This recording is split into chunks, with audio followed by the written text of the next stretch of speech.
वित्त मंत्री अब लॉक से बाहर आ गई हैं। बजट की कॉपी लेकर के टैब में बजट पेश किया जाएगा। आप लोग देख लीजिए टीम के साथ बजट की revenue secretary, secretary department of economic मंत्रालय के ठीक बाहर फाइनेंस सेक्रेटरी,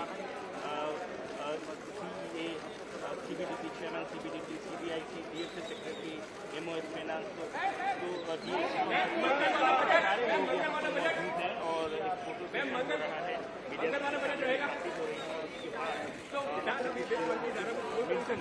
बाद जहाँ पर बजट की मंजूरी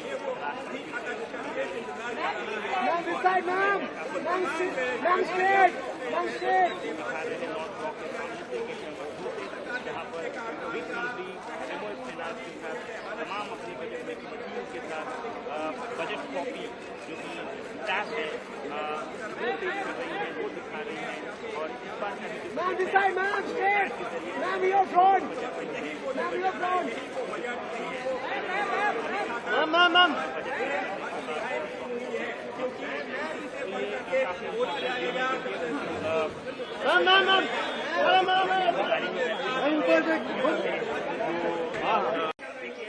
वित्त मंत्री अब लॉक से बाहर आ गई हैं। बजट की कॉपी लेकर के टैब में बजट पेश किया जाएगा। आप लोग देख लीजिए टीम के साथ बजट की revenue secretary, secretary department of economic मंत्रालय के ठीक बाहर finance secretary, CBDT chairman, CBDT, CBI की डीएफए सेक्रेटरी, एमओएस फाइनेंस, तो मौजूद है और एक फोटो से हो रहा है मीडिया हो रही है और उसके बाद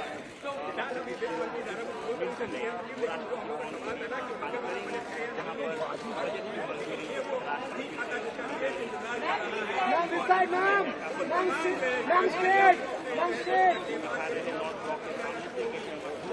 जहाँ पर वित्त मंत्री एमओएस फाइनेंस के साथ तमाम अपनी बजट में टीम के साथ बजट कॉपी जो कि टैब है वो पेश कर रही है, वो दिखा रही है और इस बार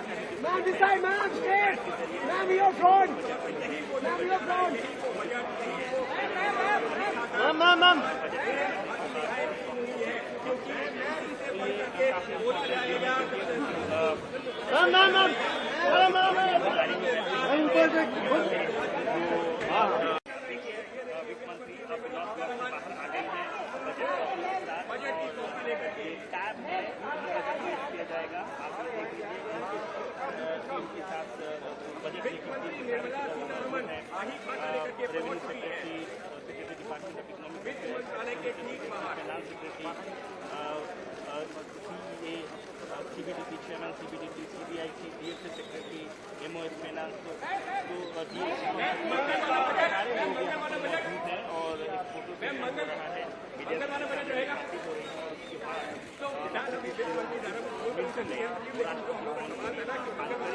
जहाँ पर बजट की मंजूरी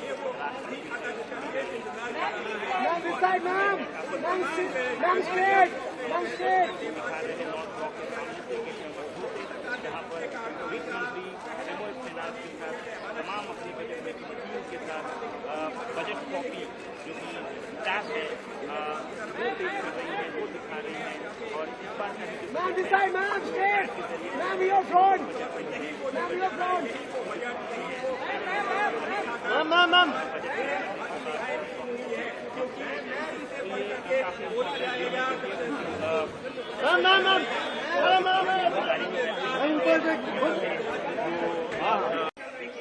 वित्त मंत्री अब लॉक से बाहर आ गई हैं।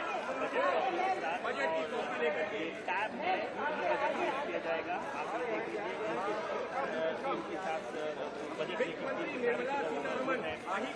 की revenue secretary, secretary department of economic मंत्रालय के ठीक बाहर फाइनेंस सेक्रेटरी,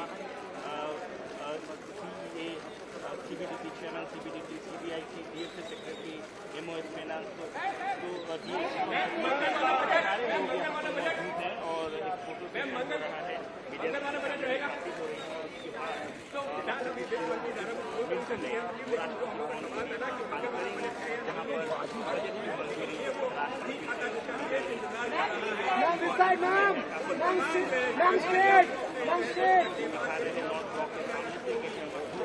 जहाँ पर वित्त मंत्री एमओएस फाइनेंस के साथ तमाम अपनी बजट में कमिटियों के साथ बजट कॉपी जो कि स्टाफ है वो पेश कर रही है, वो दिखा रही है।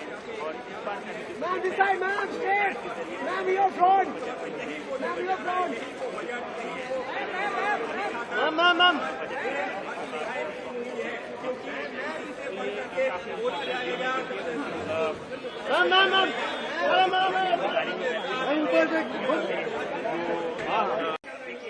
वित्त मंत्री अब लॉक से बाहर आ गई है। बजट की कॉपी लेकर के टैब है बजट पेश किया जाएगा। आप देख लीजिए टीम के साथ बजट की revenue secretary, secretary department of economic finance secretary, CBDT chairman, CBDT, CBIC, DFC secretary, MOS finance, तो मौजूद है और एक फोटो सेशन हो रहा है। मीडिया से बातचीत हो रही है और उसके बाद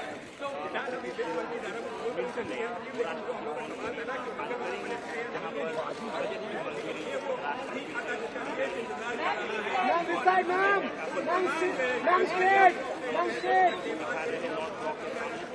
मंजूरी जहाँ पर वित्त मंत्री एमओएस फाइनेंस के साथ तमाम अपनी बजट में कमिटियों के साथ बजट कॉपी जो कि स्टाफ है वो पेश कर रही है, वो दिखा रही है। और इस बार का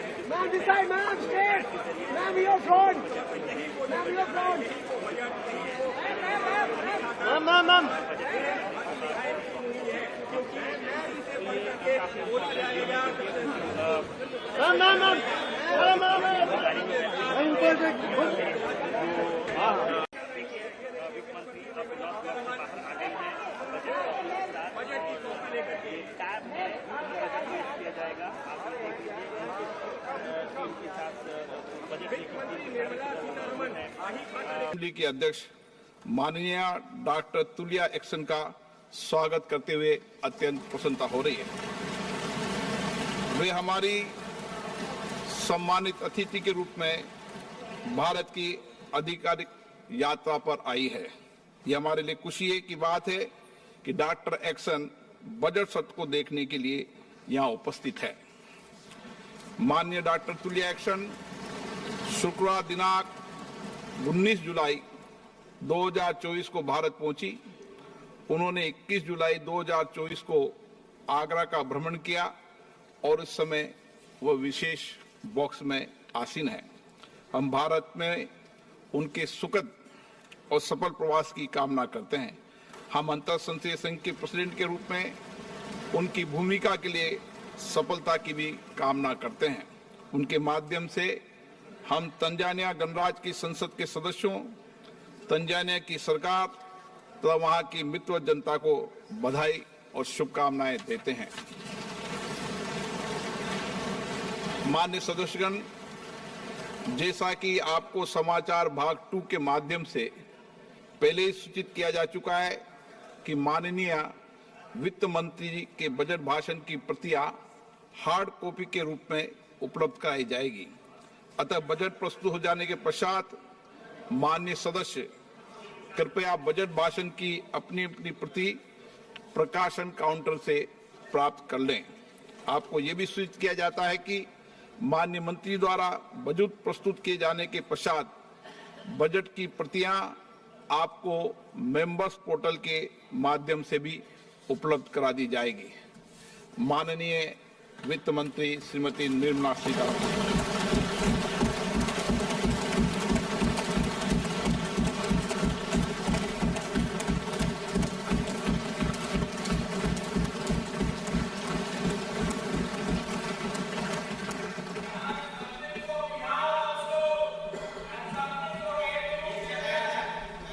Honorable Speaker, I present the budget for 24-25.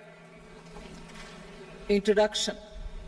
The people of India have reposed their faith in the government led by Honorable Prime Minister Shri Narendra Modi and re-elected it for a historic third term under his leadership.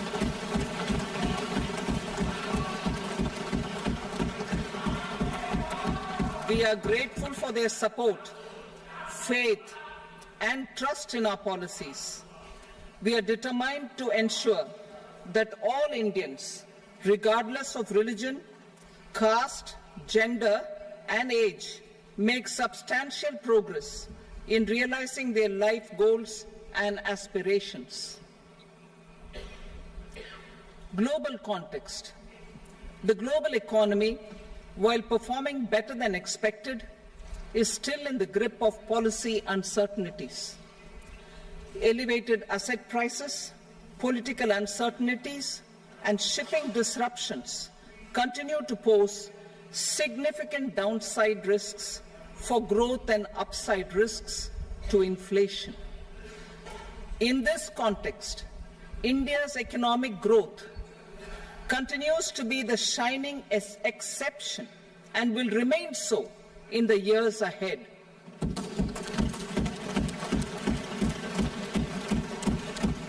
India's inflation continues to be low, stable, and moving towards the 4% target. Core inflation, that is non-food and non-fuel, currently is 3.1%. Steps are being taken to ensure supplies of perishable goods reach markets adequately. Interim budget. As mentioned in the interim budget, we need to focus on 4 major castes, namely the Garib, Mahilayein, Yuva, and Annadata, the poor, women, youth, and the farmer. For Annadata, we announced higher minimum support prices a month ago for all major crops, delivering on the promise of at least a 50% margin over costs. Pradhan Mantri Garib Kalyan Anna Yojana was extended for 5 years, benefiting more than 80 crore people. Administrative actions for approval and implementation of various schemes announced in the interim budget are well underway. The required allocations have been made. Budget theme. Turning attention to the full year and beyond in this budget, we particularly focus on employment, skilling, MSMEs, and the middle class. I'm happy to announce the Prime Minister's package of 5 schemes and initiatives to facilitate employment, skilling, and other opportunities for 4.1 crore youth over a 5-year period, with a central outlay of 2 lakh crore rupees. I will speak about them shortly, while more details may be seen in the annexure. This year, I've made a provision of 1.48 lakh rupees, 1.48 lakh crore rupees for education, employment, and skilling. Budget priorities. The people have given a unique opportunity to our government to take the country on the path of strong development and an all-round prosperity. In the interim budget, we promise to present a detailed roadmap for our pursuit of Viksit Bharat. In line with the strategy set out in the interim budget, this budget envisages sustained efforts on the following 9 priorities for generating ample opportunities for all. Number 1, productivity and resilience in agriculture. Number 2, employment and skilling. Number 3, inclusive human resource development and social justice. 4, manufacturing and services. 5, urban development. 6, energy security. 7, infrastructure. 8, innovation, research and development, and 9, next generation reforms. Subsequent budgets will build on these and add more priorities and actions. A more detailed formulation will be carried out as part of the economic policy framework about which I will speak later in this speech. This budget details some of the specific actions to be initiated in the current year towards fulfillment of these priorities, with potential for transformative changes.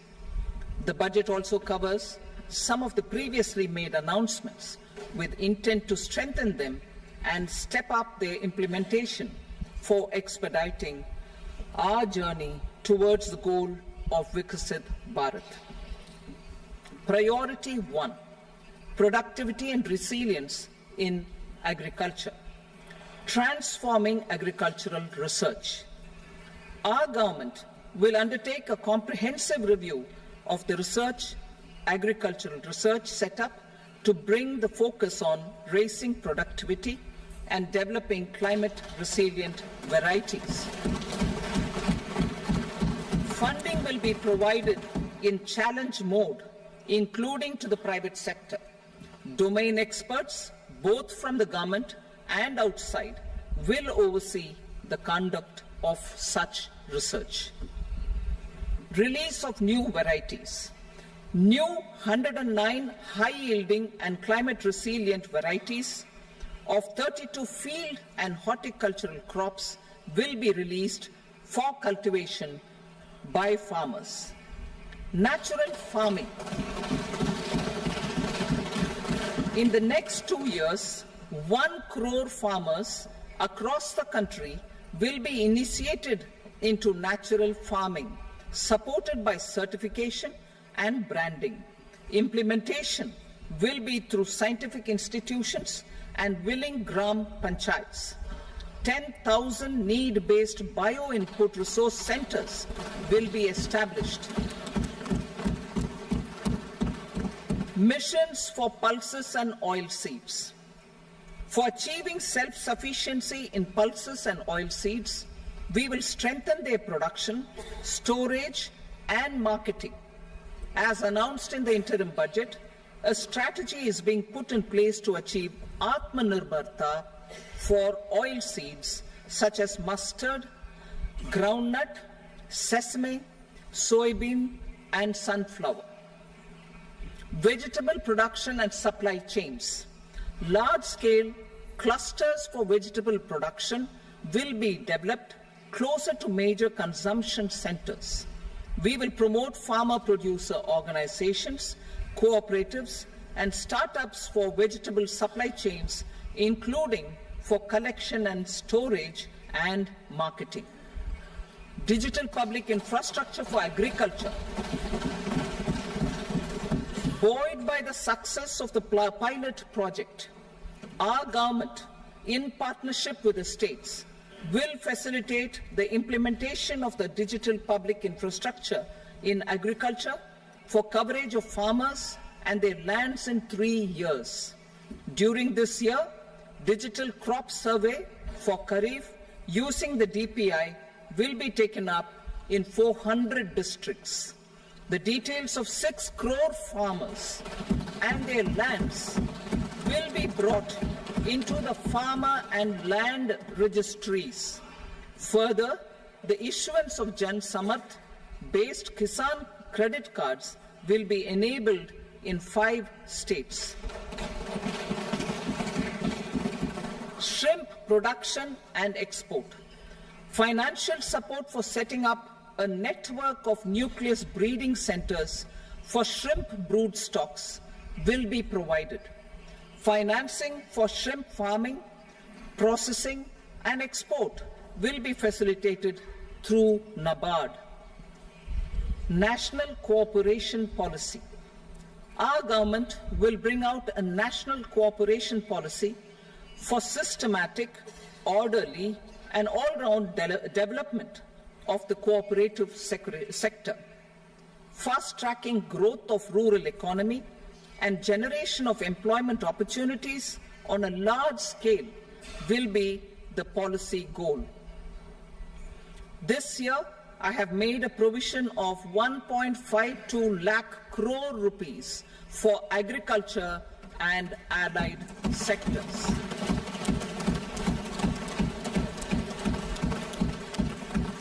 Priority 2, employment and skilling. Employment-linked incentive. Our government will implement following 3 schemes for employment-linked incentive as part of the Prime Minister's package. These will be based on enrollment in the EPFO and focus on recognition of first-time employees and support to employees and employers. Scheme A, first-timers.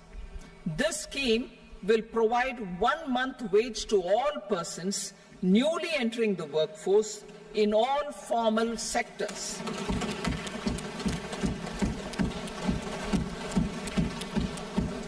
Direct benefit transfer of 1 month's salary in 3 installments to first-time employees as registered in the EPFO will be up to 15,000 rupees. The eligibility limit will be a salary of 1 lakh per month.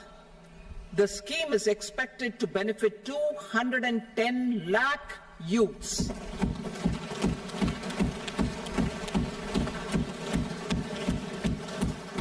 Scheme B, job creation in manufacturing. This scheme will incentivize additional employment in the manufacturing sector linked to the employment of first-time employees. An incentive will be provided at specified scale directly both to the employee and the employer with respect to the EPFO contribution in the first 4 years of employment. The scheme is expected to benefit 30 lakh youth entering employment and their employers.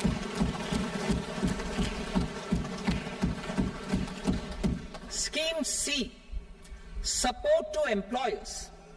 This employer-focused scheme will cover additional employment in all sectors.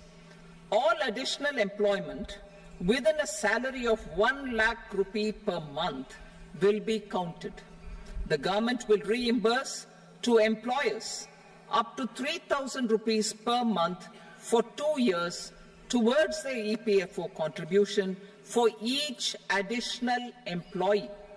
The scheme is expected to incentivize additional employment of 50 lakh persons.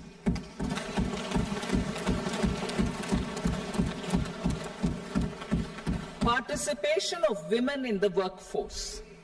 We will facilitate higher participation of women in the workforce through setting up of working women hostels in collaboration with industry and establishing creches.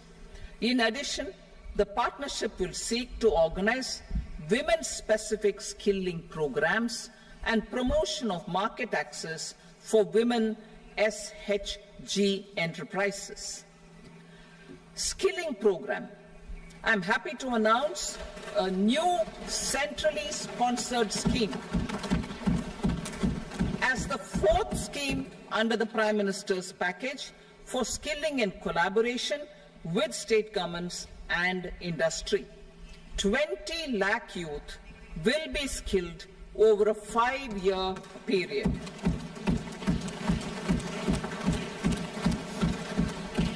$1,000 industrial training institutes will be upgraded in hub and spoke arrangements with outcome orientation.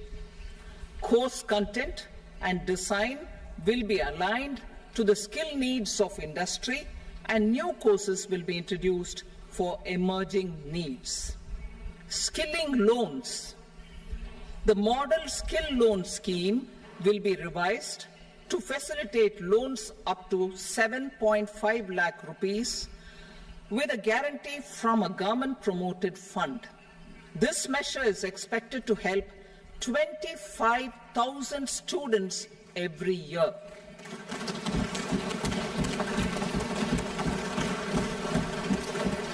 Education loans for helping our youth who have not been eligible for any benefit under government schemes and policies.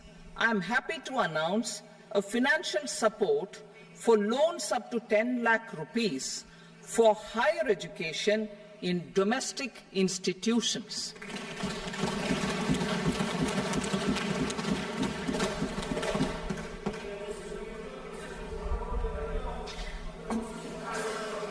E-vouchers for this purpose. E-vouchers for this purpose will be given directly to 1 lakh students every year for annual interest subvention of 3% of the loan amount.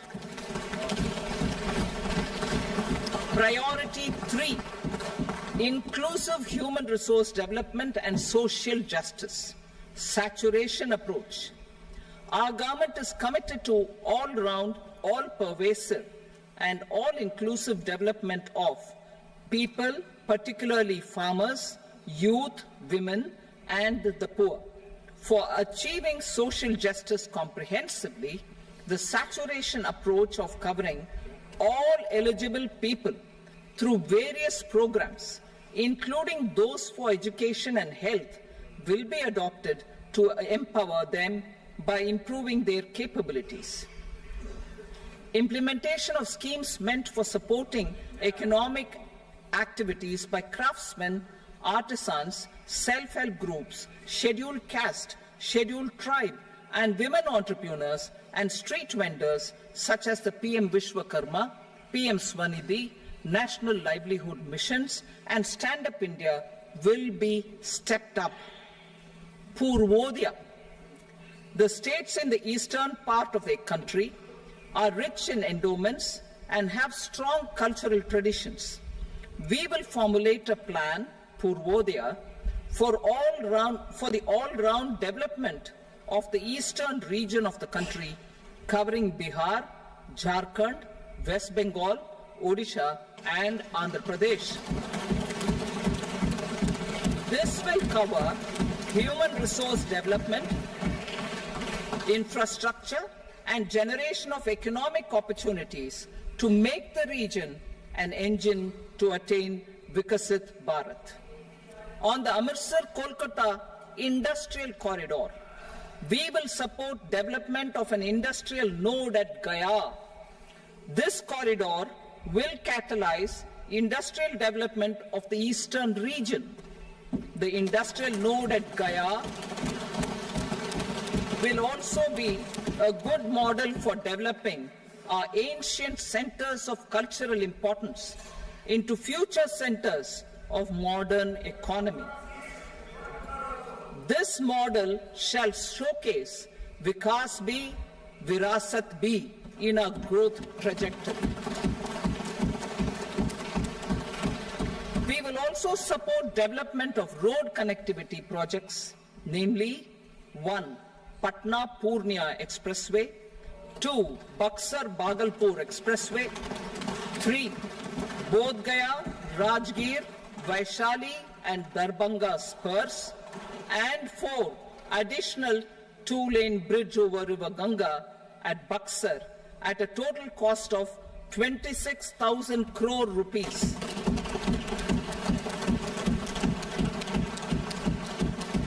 Power projects, including setting up of a new 2,400 megawatt power plant at Pir Painti, will be taken up at a cost of 21,400 crore rupees. New airports, medical colleges, and sports infrastructure in Bihar will be constructed. An additional allocation to support capital investments will be provided. The requests of Bihar government for external assistance from multilateral development banks will be expedited.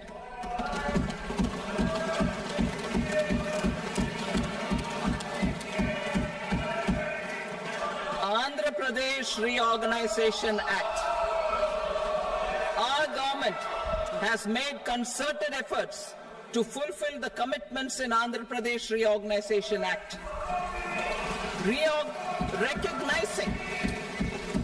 Recognizing the state's need for the capital, recognizing the state's need for a capital, we will facilitate special financial support through multilateral development agencies. In the current financial year, 15,000 crore rupees will be arranged with additional amounts in future years.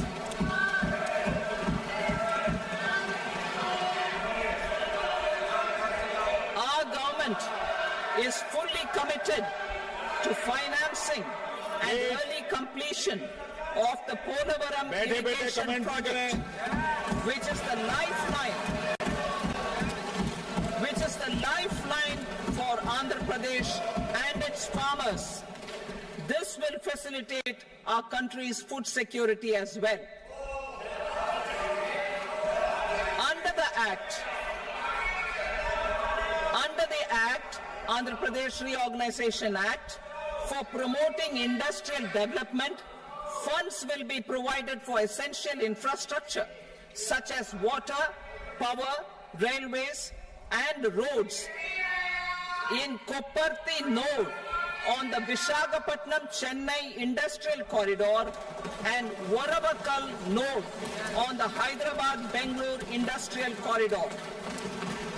An additional allocation will be provided this year towards capital investment for economic growth.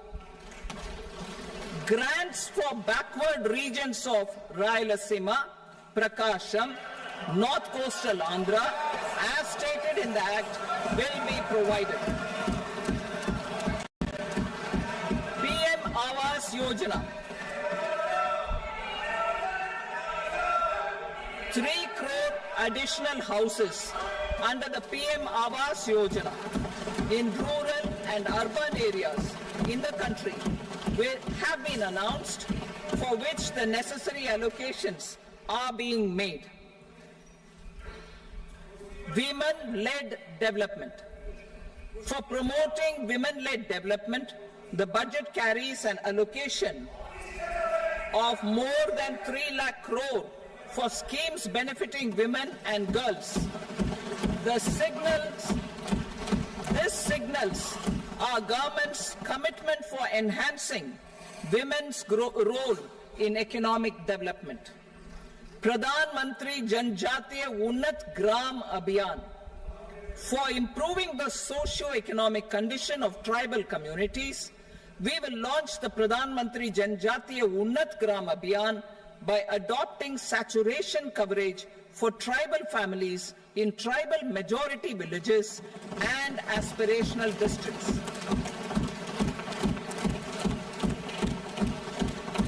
This will cover 63,000 villages, benefiting 5 crore tribal people. Bank branches in northeastern region. More than 100 branches of India Post Payment Bank will be set up in the northeast region to expand the banking services. This year, I have made a provision of 2.66 lakh crore rupees for rural development, including rural infrastructure. Priority 4, manufacturing and services, support for promotion of MSMEs.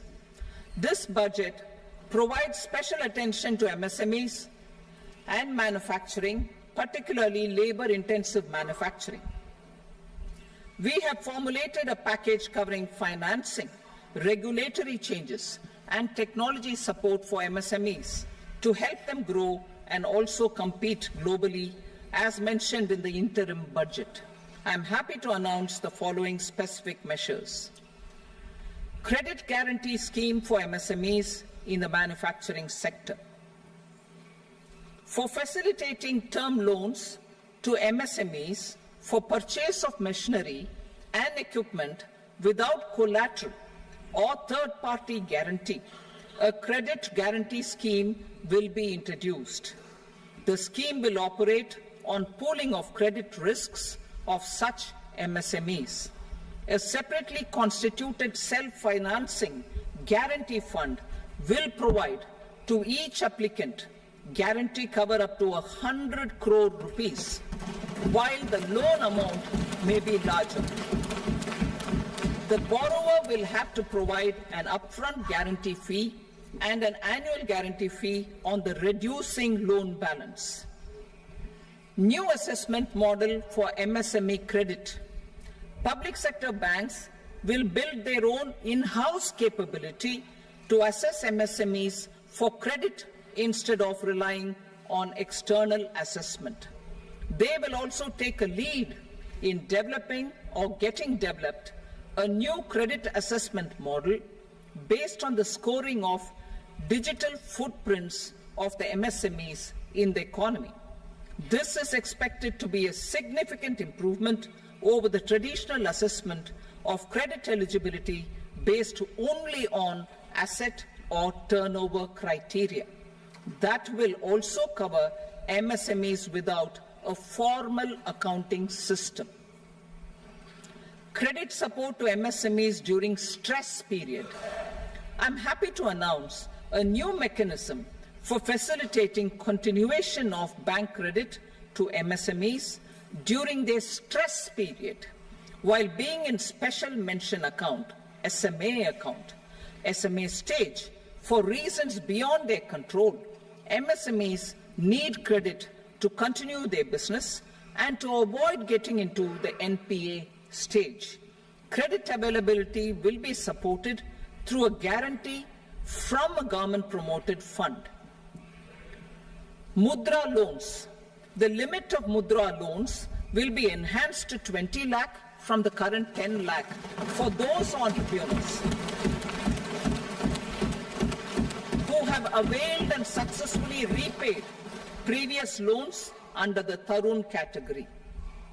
Enhanced scope for mandatory onboarding in TReDS. For facilitating MSMEs to unlock their working capital by converting their trade receivables into cash, I propose to reduce the turnover threshold of buyers for mandatory onboarding on the TReDS platform from rupees 500 crore to 250 crore rupees. This measure will bring 22 more CPSCs and 7,000 more companies onto the platform. Medium enterprises will also be included in the scope of the suppliers. SIDBI branches in MSME clusters. SIDBI will open new branches to expand its reach to serve all major MSME clusters within 3 years and provide direct credit to them. With the opening of 24 such branches this year, the service coverage will expand to 168 out of 242 major clusters. MSME units for food irradiation, quality and safety testing. Financial support for setting up of 50 multi-product food irradiation units in the MSME sector will be provided. Setting up of 100 food quality and safety testing labs with NABL accreditation will be facilitated. E-commerce export hubs. To enable MSMEs and traditional artisans to sell their products in international markets, e-commerce export hubs will be set up in public-private partnership mode. These hubs, under a seamless regulatory and logistic framework, will facilitate trade and export-related services under one roof. Measures for promotion of manufacturing and services. Internship in top companies. As the fifth scheme under Prime Minister's package, our government will launch a comprehensive scheme for providing internship internship opportunities in 500 top companies to 1 crore youth in 5 years. They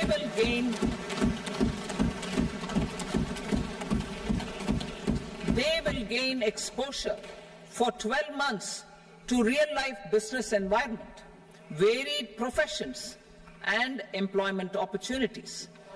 An internship allowance of 5,000 per month, 5,000 rupees per month, along with a one-time assistance of 6,000 rupees will be provided. Companies will be expected to bear the training cost and 10% of their internship cost from their CSR funds. Industrial parks. Our government will facilitate development of investment-ready, plug-and-play industrial parks with complete infrastructure in or near 100 cities in partnership with the states and private sector by better using town planning schemes. 12 industrial parks under the National Industrial Corridor Development Program also will be sanctioned.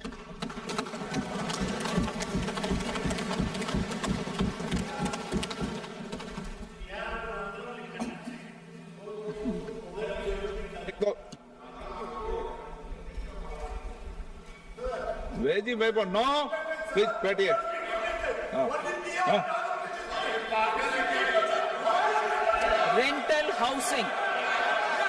Rental housing with dormitory type accommodation for industrial workers will be, just 1 minute. Rental housing, I repeat, rental housing with dormitory type accommodation for industrial workers will be facilitated in PPP mode with VGF support and commitment from anchor industries.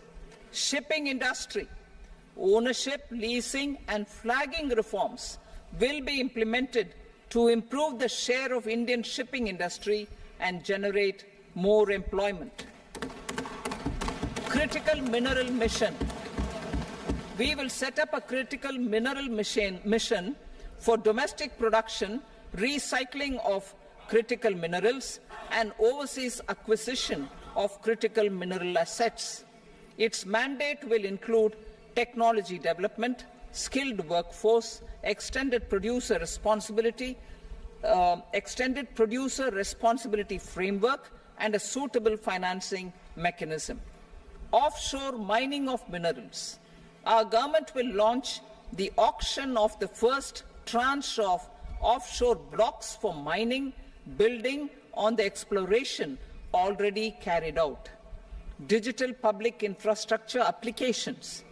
Turning to the services sector, I propose development of DPI applications at population scale for productivity gains, business opportunities, and innovation by the private sector. These are planned in the areas of credit, e-commerce, education, health, law and justice, logistics, MSME service delivery, and urban governance. Integrated technology platform for IBC ecosystem. An integrated technology platform will be set up for improving the outcomes under the Insolvency Bankruptcy Code for achieving consistency, transparency, timely processing, and better oversight for all stakeholders. Voluntary closure of LLPs. The services of the Center for Processing Accelerated Corporate Exit, CPACE, will be extended for voluntary closure of LLPs to reduce the closure times. National Company Law Tribunals. The IBC has resolved more than 1,000 companies, resulting in direct recovery of 3.3 lakh crore to creditors. 3.3 lakh crore rupees to creditors. In addition, 28,000 cases involving over 10 lakh crore rupees have been disposed of even prior to admission. Appropriate changes to the IBC, reforms and strengthening of the tribunal and appellate tribunals will be initiated to speed up insolvency resolution. Additional tribunals will be established. Out of those, some will be notified to decide cases exclusively under the Companies Act. Debt recovery. Steps for reforming and strengthening debt recovery tribunals will be taken. Additional tribunals will be established to speed up recovery. Priority 5, urban development. Cities as growth hubs. Working with states, our government will facilitate development of cities as growth hubs. This will be achieved through economic and transit planning and orderly development of peri-urban areas utilizing town planning schemes. Creative redevelopment of cities. For creative brownfield redevelopment of existing cities with a transformative impact, our government will formulate a framework for enabling policies, market-based mechanisms, and regulation.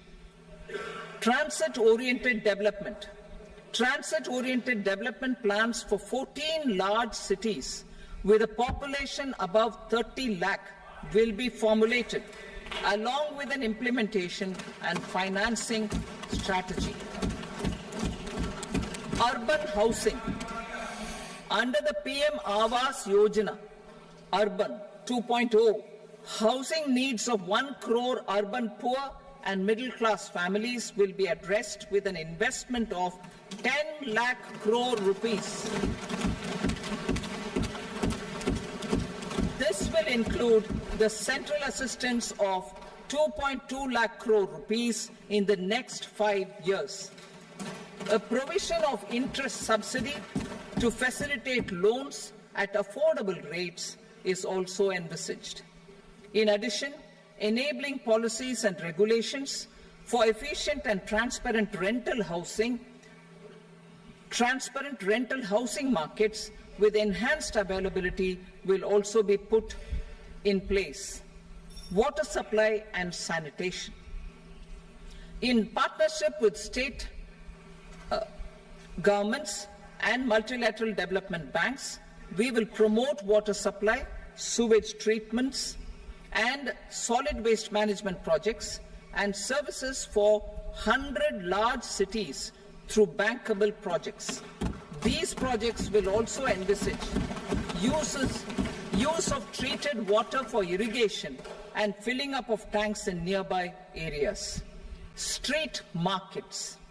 Building on the success of PM Swanidhi scheme in transforming the lives of street vendors, our government envisions a scheme to support each year over the next 5 years the development of 100 weekly hearts or street food hubs in select cities. Stamp duty. We will encourage states which continue to charge high stamp duty to moderate the rates for all and also consider further lowering duties for properties purchased by women. This reform will be made an essential component of urban development schemes. Priority 6, energy security, energy transition. In the interim budget, I had announced our strategy to sustain high and more resource-efficient economic growth, along with the energy security in terms of availability, accessibility, and affordability. We will bring out a policy document on appropriate energy transition pathways that balances the imperatives of employment, growth, and environmental sustainability. PM Surya Ghar Muft Bijli Yojana. PM Surya Ghar Muft Bijli Yojana. In line with the announcement in the interim budget,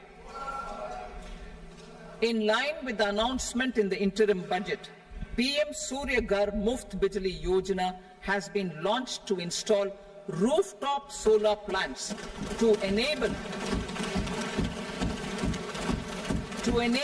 1 crore households obtain free electricity up to 300 units every month. The scheme has generated remarkable response with more than 1.28 crore registrations and 14 lakh applications, and we will further encourage it. Pumped storage policy. A policy for promoting pumped storage projects will be brought out for electricity storage and facilitating smooth integration of the growing share of renewable energy with its variable and intermittent nature in the overall energy mix. Research and development of small and modular nuclear reactors. Nuclear energy is expected to form a very significant part of the energy mix for Viksit Bharat. Towards that pursuit, our government will partner with the private sector for 1. Setting up Bharat Small Reactors, 2. Research and development of Bharat Small Modular Reactor, and 3. Research and development of newer technologies for nuclear energy. The R&D funding announced in the interim budget will be made available for this sector also. Advanced ultra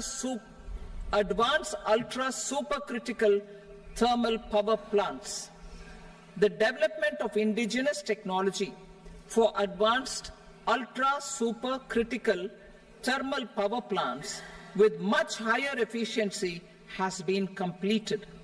A joint venture between NTPC and BHEL will set up a full-scale 800 megawatt commercial plant using AUSC technology. The government will provide the required fiscal support. Moving forward, development of indigenous capacity for the production of high-grade steel and other advanced metallurgy materials for these plants will result in strong spin-off benefits for the economy. Roadmap for hard-to-abate industries. A roadmap for moving the hard-to-abate industries from energy efficiency targets to emission targets will be formulated. Appropriate regulations for transition of these industries from the current perform, achieve, and trade mode to Indian carbon market mode will be put in place. Support to traditional micro and small industries. An investment-grade energy audit of traditional micro and small industries in 60 clusters, including brass and ceramic, will be facilitated. Financial support will be provided for shifting them to cleaner forms of energy and implementation of energy efficiency measures. The scheme will be replicated in another 100 clusters in the next phase. Priority 7, infrastructure investment by central government. Significant investment the central government has made over the years in building and improving infrastructure has had a strong multiplier effect on the economy. We will endeavour to maintain strong fiscal support for infrastructure over the next 5 years in conjunction with imperatives of other priorities and fiscal consolidation. This year, I have provided 11,11,111 crore rupees for capital expenditure. This would be 3.4% of our GDP. Infrastructure investment by state governments. We will encourage states to provide support of similar scale for infrastructure, subject to their development priorities. A provision of 1.5 lakh crore rupees for long-term interest-free loans have been made this year also to support the states in their resource allocation. Private investment in infrastructure. Investment in infrastructure by private sector will be promoted through viability gap funding and enabling policies and regulations. A market-based financing framework will be brought out. Pradhan Mantri Gram Sadak Yojana, Phase 4 of the PMGSY will be launched to provide all-weather connectivity to 25,000 rural habitations, which have become eligible in view of their population increase. Irrigation and flood mitigation. Bihar has frequently suffered from floods, many of them originating outside the country. Plans to build flood control structures in Nepal are yet to progress. Our government, through the Accelerated Irrigation Benefit Program and other sources, will provide financial support for projects with estimated cost of 11,500 crore rupees, such as the Kosi-Michi intra-state link and 20 other ongoing and new schemes, including barrages, river pollution abatement, and irrigation projects. In addition, survey and investigation of Kosi-related flood mitigation and irrigation projects will be undertaken.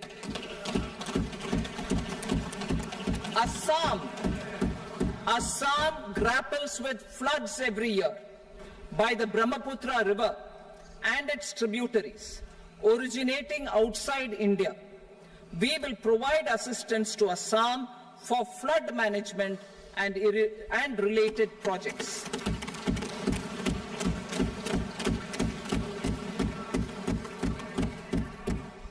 Himachal Pradesh suffered extensive losses due to floods last year.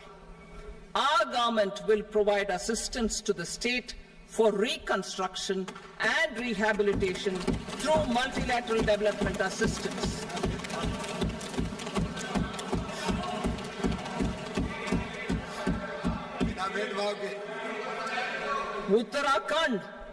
Uttarakhand too suffered losses due to cloudbursts and massive landslides. We will provide assistance to the state. Recently, Sikkim witnessed devastating flash floods and landslides that wreaked havoc across the state. Our government will provide assistance to the state. Tourism. Tourism has always been a part of our civilization. Our efforts in positioning India as a global tourist destination will also create jobs, stimulate investments, and unlock economic opportunities for other sectors. In addition to the measures outlined in the interim budget, I propose the following measures. Vishnupad Temple at Gaya and Mahabodhi Temple at Bodh Gaya in Bihar are of immense spiritual significance. Comprehensive development of Vishnupad Temple Corridor and Mahabodhi Temple Corridor will be supported, modeled on the successful Kashi Vishwanath Temple Corridor to transform them into world-class pilgrim and tourist destinations. Rajgir holds immense religious significance for Hindus, Buddhists and Jains. The 20th Tirthankara Muniswarata Temple in the Jain temple complex is ancient. The Saptarishi or the 7 hot springs form a warm water Brahmkund that is sacred. A comprehensive development initiative for Rajgir will be undertaken. Our government will support the development of Nalanda as a tourist center, besides reviving Nalanda University to its glorious stature. Odisha's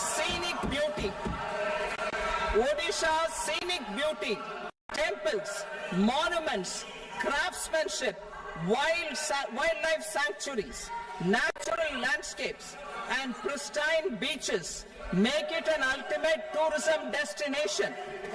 Our government will provide assistance for their development to Odisha as well. Priority 8, innovation, research and development.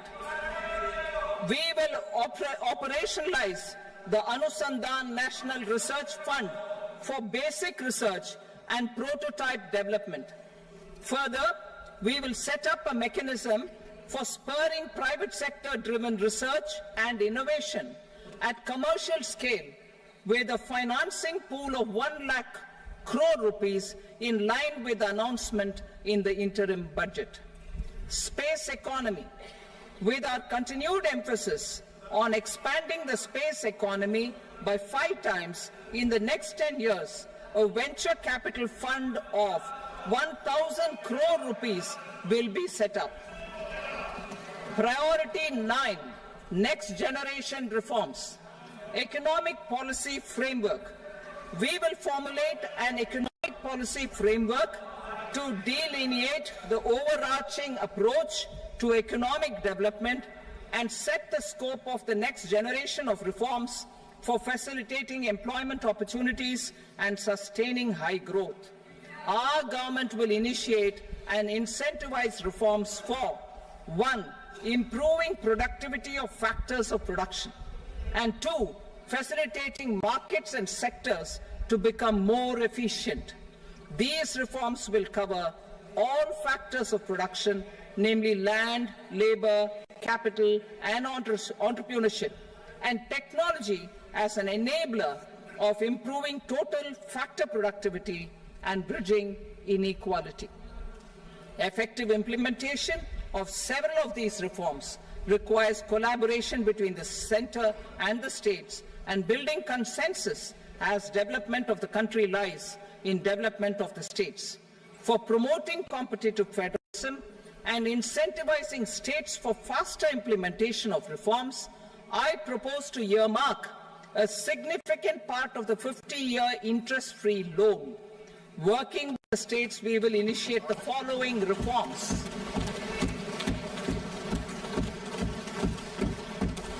Land-related reforms and actions, both in the rural and urban areas, will cover land administration, will cover 1. Land administration, planning and management, and 2.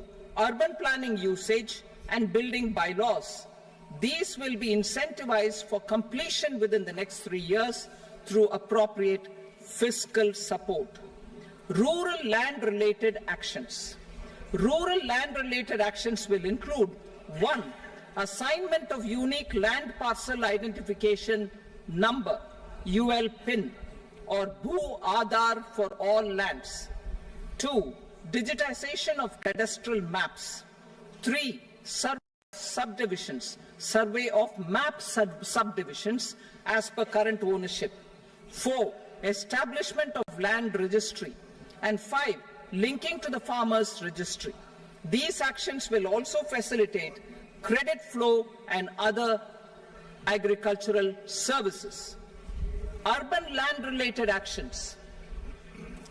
Land records in urban areas will be digitized with GIS mapping. An IT-based system for property record administration, updating, and tax administration will be established. These will also facilitate improving the financial position of urban local bodies. Labor-related reforms. Services to labor. Our government will facilitate the provision of a wide array of services to labor, including those for employment and skilling. A comprehensive integration of eShram portal with other portals will facilitate such one-stop solution.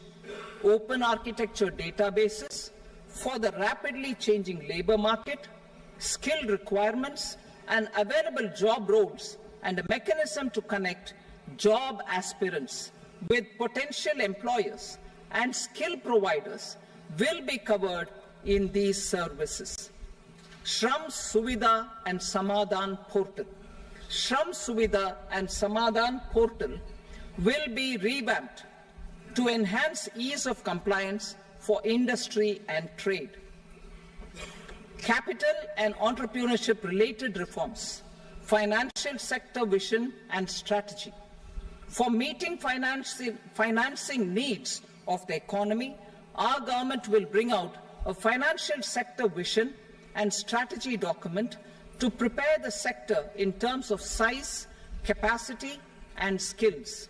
This will set the agenda for the next 5 years and guide the work of the government, regulators, financial institutions, and market participants.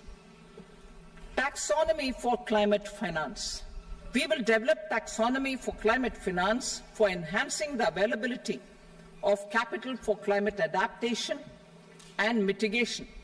This will support achievement of the country's climate commitments and green transition. Variable capital company structure. We will seek the required legislative approval for providing an efficient and flexible mode for financing leasing of aircrafts and ships and pooled funds of private equity through a variable company structure. Foreign direct investment and overseas investment. The rules and regulations for foreign direct investment and overseas investments will be simplified to 1. Facilitate foreign direct investments, 2. Nudge prioritization, and 3. Promote opportunities for using Indian rupee as a currency for overseas investment. NPS Vatsalya. NPS Vatsalya, a plan for contribution by parents and guardians for minors, will be started. On attaining the age of majority, the plan can be converted seamlessly into a normal NPS account. Use of technology. We have successfully used technology for improving productivity and bridging inequality in our economy during the past 10 years. Public investment in digital infrastructure and innovations by the private sector have helped in improving access of all citizens, particularly the common people, to market resources, education, health and services. We will step up adoption of technology towards digitalization of the economy. Ease of doing business. For enhancing ease of doing business, we are already working on the Jan Vishwas Bill 2.0. Further, states will be incentivized for implementation of the business reforms, action plans, and digitalization. Data and statistics. For improving data governance, collection, processing and management of data and statistics, different sectoral databases, including those established under the Digital India Mission, will be utilized with active use of technology tools. New pension scheme. The committee to review the NPS has made considerable progress in its work. I'm happy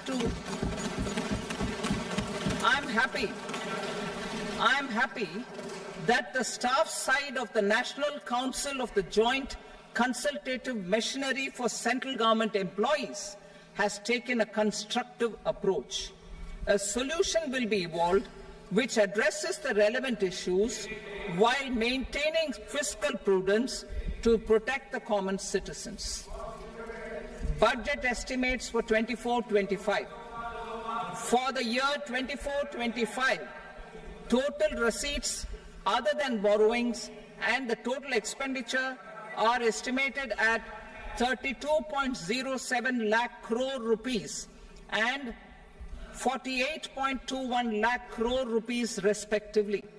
The net tax receipts are estimated at 25.83 lakh crore rupees.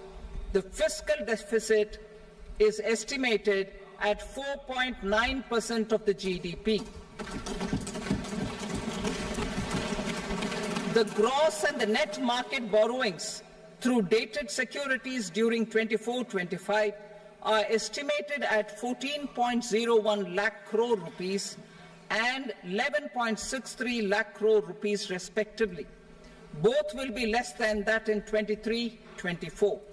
The fiscal consolidation path announced by me in 2021 has served our economy very well, and we aim to reach the deficit below 4.5% next year. The government is committed to staying the course.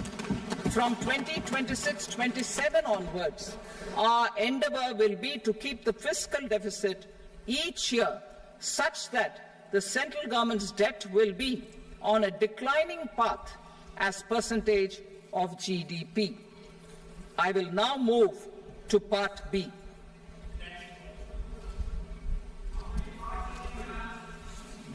Indirect taxes. Sir, I start with GST.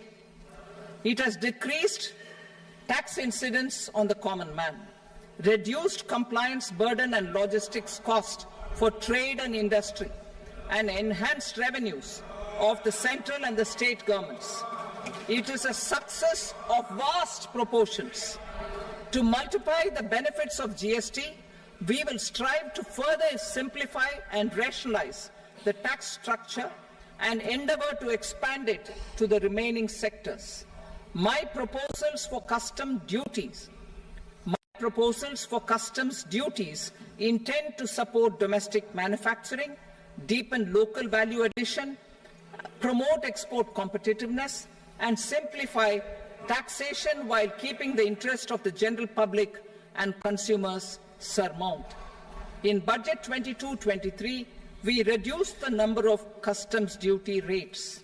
I propose to undertake a comprehensive review of the rate structure over the next 6 months to rationalize and simplify it for ease of trade, removal of duty inversion, and reduction of disputes. I shall now take up sector-specific customs duty proposals. Medicine and medical equipments. To provide relief to cancer patients, I propose to fully exempt 3 more medicines from customs duties.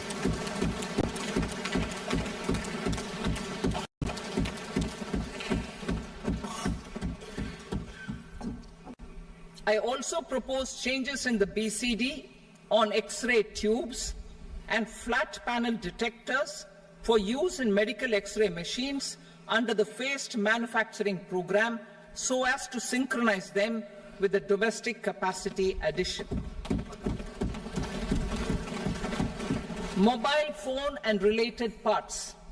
With a 3-fold increase in domestic production and almost a 100-fold jump in exports of mobile phones over the last 6 years, the Indian mobile industry has matured. In the interest of consumers, I now propose to reduce the BCD on mobile phone, mobile PCBA, and mobile charger to 15%. Critical minerals. Minerals such as lithium, copper, cobalt, and rare earth elements are critical for sectors like nuclear energy, renewable energy, space, defense, telecommunications, and high-tech electronics. I propose to fully exempt customs duties on 25 critical minerals and reduce BCD on 2 of them. This will provide a major fillip to the processing and refining of such minerals and help secure their availability for these strategic and important sectors. Solar energy. Energy transition is critical in the fight against climate change. To support energy transition, I propose to expand the list of exempted capital goods for use in the manufacture of solar cells and panels in the country. Further, in view of sufficient domestic manufacturing capacity of solar gas, glass, and tinned copper interconnect, I propose not to extend the exemption of customs duties provided to them. Marine products. India's seafood exports in the last financial year touched an all-time high of more than 60,000 crores of rupees. Frozen shrimp accounted for about 2/3 of these exports. To enhance their competitiveness, I propose to reduce BCD on certain broodstock, polychaete worms, shrimp and fish feed to 5%. I also propose to exempt customs duty on various inputs for manufacture of shrimp and fish feed. Leather and textile. Similarly, to enhance the competitiveness of exports in the leather and textile sectors, I propose to reduce BCD on real down-filling material from duck or goose. I am also making additions to the list of exempted goods for manufacture of leather and textile garments, footwear and other leather articles for export. To rectify inversion in duty, I propose to reduce BCD subject to conditions on methylene diphenyl diisocyanate MDI for manufacture of spandex yarn from 7.5 to 5%. Furthermore, the export duty structure on raw hides, skin and leather is proposed to be simplified and rationalized. Precious metals. To enhance domestic value addition in gold and precious metal jewelry in the country, I propose to reduce customs duties on gold and silver to 6% and that of platinum to 6.4%. Other metals. Steel and copper are important raw materials. To reduce their cost of production, I propose to remove the BCD on ferronickel and blister copper. I am also continuing with nil BCD on ferrous scrap and nickel cathode and concessional BCD of 2.5% on copper scrap. Electronics. To increase value addition in the domestic electronics industry, I propose to remove the BCD subject to conditions on oxygen-free copper for manufacture of resistors. I also propose to exempt certain parts for manufacture of connectors. Chemicals and petrochemicals. To support existing and new capacities in the pipeline, I propose to increase the BCD on ammonium nitrate from 7.5% to 10%. Plastics. PVC flex banners are non-biodegradable and hazardous for environment and health. To curb their imports, I propose to raise the BCD on them from 10 to 25%. Telecommunication equipment. To incentivize domestic manufacturing, I propose to increase the BCD from 10 to 15% on PCBA of specified telecom equipment. Trade facilitation. To promote domestic aviation and boat and ship MRO, I propose to extend the period for export of goods imported for repairs from 6 months to 1 year. I'll read that again. To promote domestic aviation and boat and ship maintenance, repair and operations, I propose to extend the period for export of goods imported for repairs from 6 months to 1 year. In the same vein, I propose to extend the time limit for re-import of goods for repairs under warranty from 3 to 5 years. I now move to direct taxes. We will continue our efforts to simplify taxes, improve taxpayer services, provide tax certainty, and reduce litigation while enhancing revenues for funding the development and welfare schemes of the government. It has been our endeavour to simplify taxation. We have taken a number of measures in the last few years, including introduction of simplified tax regimes without exemptions and deductions for corporate tax and for personal income tax. This has been appreciated by taxpayers. 58% of corporate tax came from the simplified tax regime in the financial year 22-23. Similarly, as per data available till now, for the last fiscal, more than 2/3 have availed the new personal income tax regime. Comprehensive review of the Income Tax Act. I am now announcing a comprehensive review of the Income Tax Act 1961. The purpose is to make the Act concise, lucid, easy to read and understand. This will reduce disputes and litigation, thereby providing tax certainty to the taxpayers. I will also bring down the demand embroiled in litigation. It is proposed to be completed in 6 months. A beginning is being made in the Finance Bill by simplifying the tax regime for charities, tedious rate structures, provisions of reassessment and such provisions, and capital gains taxation. Simplification for charities and tedious. Two tax exemption regimes.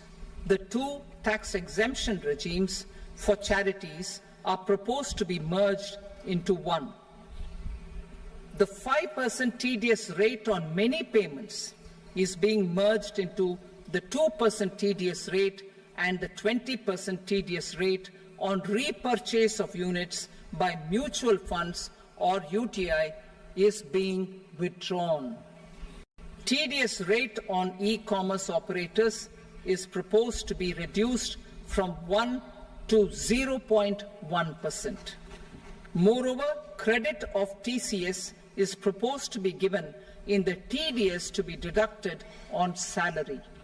Further, I propose to decriminalize delay for payment of TDS up to the due date of filing statement for the same. I also plan to provide a standard operating procedure for TDS defaults and simplify and rationalize the compounding guidelines for such defaults. Simplification of reassessment. I propose to thoroughly simplify the provisions for reopening and reassessment. An assessment hereinafter can be reopened beyond 3 years from the end of the assessment year only if the escaped income is 50 lakh rupees or more, up to a maximum period of 5 years from the end of the assessment year. Even in such cases, a time limit of 6 years before the year of the search, as against the existing time limit of 10 years, is being proposed.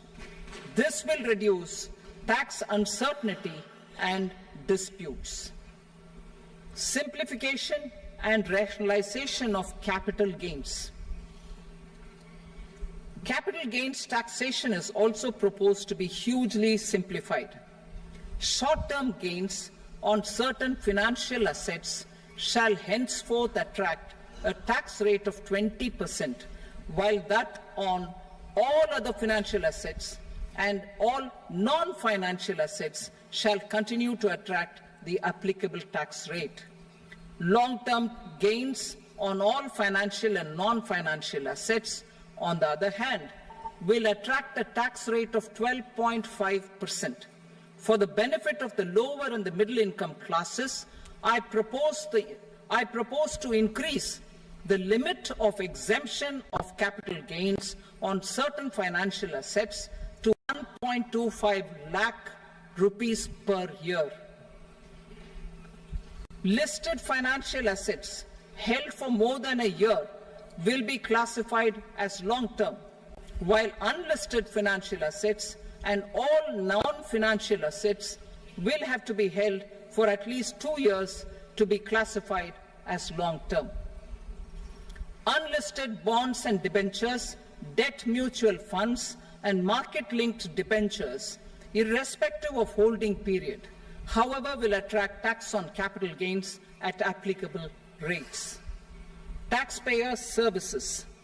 All the major taxpayer services under GST and most services under customs and income tax have been digitalized. All remaining services of customs and income tax, including rectification and order giving effect to appellate orders, shall be digitalized and made paperless over the next 2 years. Litigation and appeals. While our concerted efforts to reduce pendency of appeals at various appellate fora are beginning to show good results, it will continue to engage our highest attention. To dispose of the backlog of first appeals, I plan to deploy more officers to hear and decide such appeals, especially those with large tax effect. For resolution of certain income tax disputes pending an appeal, I am also proposing Vivad Se Vishwas Scheme 2024. Further, I propose to increase monetary limits for filing appeals related to direct taxes, excise and service tax in the tax tribunals, high courts and Supreme Court to 60 lakh rupees, 2 crore rupees and 5 crore respectively.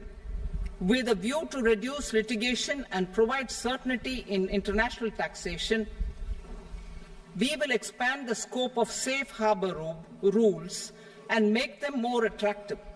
We will also streamline the transfer pricing assessment procedure.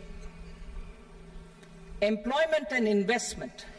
I have a few proposals to promote investment and foster employment.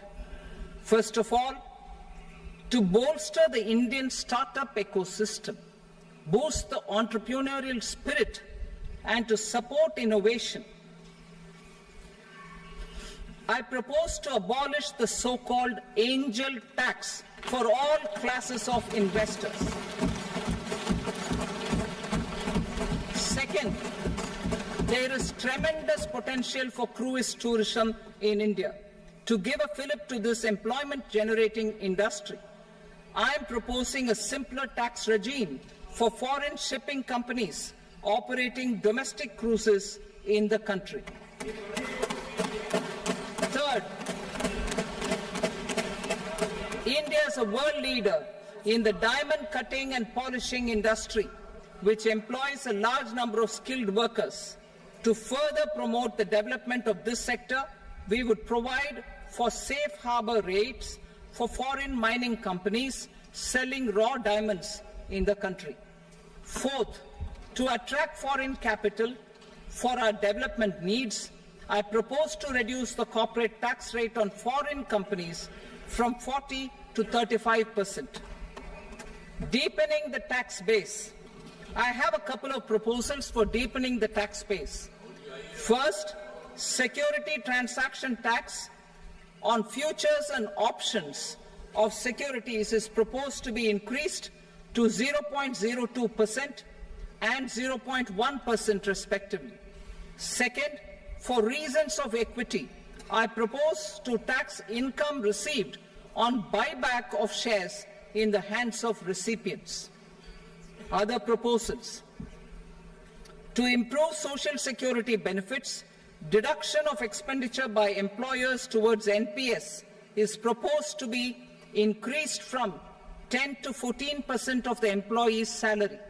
Similarly, deduction of this expenditure up to 14% of salary from the income of employees in private sector, public sector banks and undertakings opting for the new tax regime is proposed to be provided. Indian professionals working in multinationals get ESOPs and invest in social security schemes and other movable assets abroad. Non-reporting of such small foreign assets has penal consequences under the Black Money Act. Such non-reporting of movable assets up to 20 lakh rupees is proposed to be depenalized.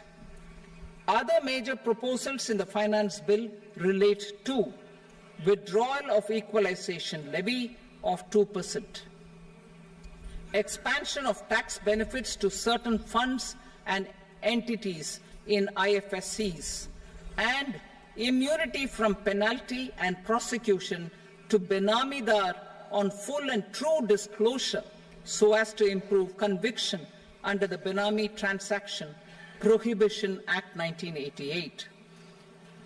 Personal income tax. Coming to personal income tax rates, I have two announcements to make for those opting for the new tax regime.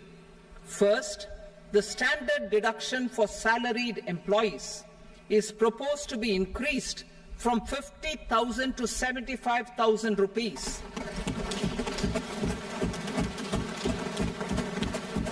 Similarly, deduction on family pension for pensioners is proposed to be enhanced from 15,000 to 25,000 rupees. This will provide relief to about 4 crore salaried individuals and pensioners.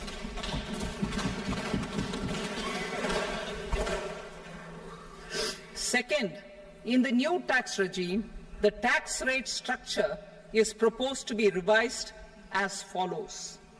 0 to 3 lakh rupees, nil. 3 to 7 lakh rupees, 5%. 7 to 10 lakh rupees, 10%. 10 to 12 lakh rupees, 15%.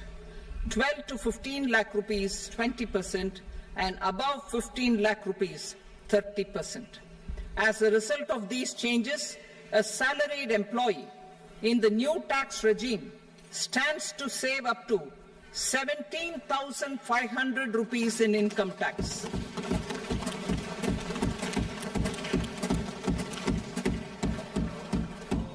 Apart from these, I am also making some other changes as given in the annexure.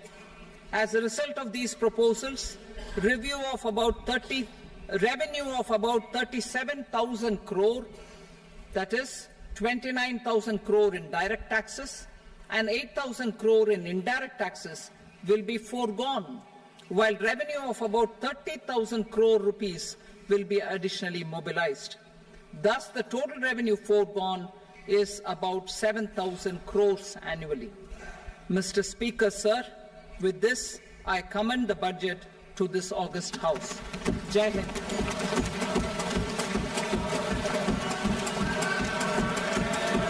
Item number 2. Item number 2.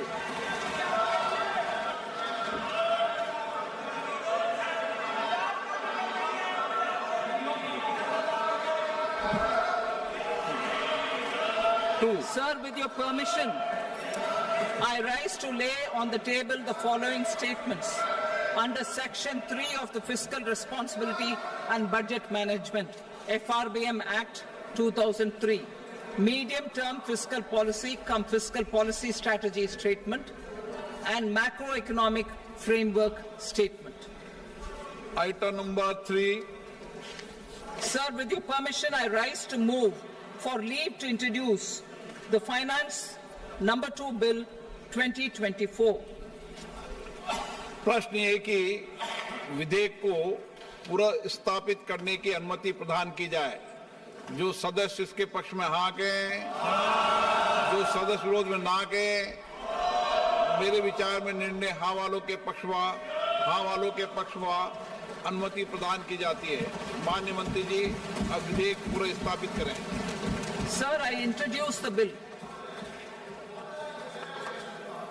Item number 4. The Union Territory of Jammu and Kashmir budget. Sir, I rise to present a statement, Hindi and English versions, of the estimated receipts and expenditure of the Union Territory of Jammu and Kashmir for the year 24-25. सभा की कार्रवाई कल बुधवार दिनांक 24 जुलाई 2024 को प्राप्त 11 बजे तक के लिए स्थगित की जाती है।